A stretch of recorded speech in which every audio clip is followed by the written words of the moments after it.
আমরা প্রথমে ৪২টি উপজেলায় তারা ভিজিট করার পরেও তারা দেখিয়েছে তারা আমাদের অফিস পায়নি, অথচ সেগুলো ছবি ভিডিও আমাদের আছে।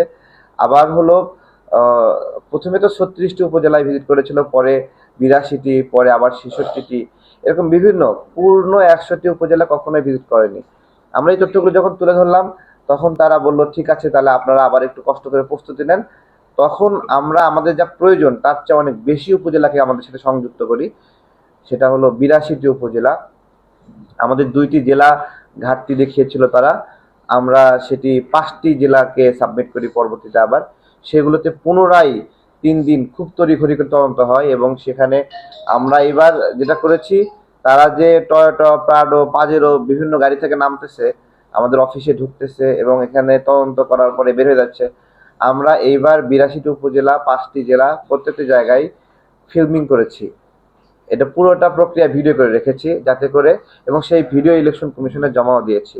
তো এরই প্রেক্ষিতে ইলেকশন কমিশন সত্যতা পেয়েছে যে আমাদের এখানে অফিসগুলো আছে, আগের তদন্তগুলো কিছুটা ভুল ছিল, তারা সেই বিবেচনায় আমরা নিবন্ধনের জন্য মনোনীত হয়েছি।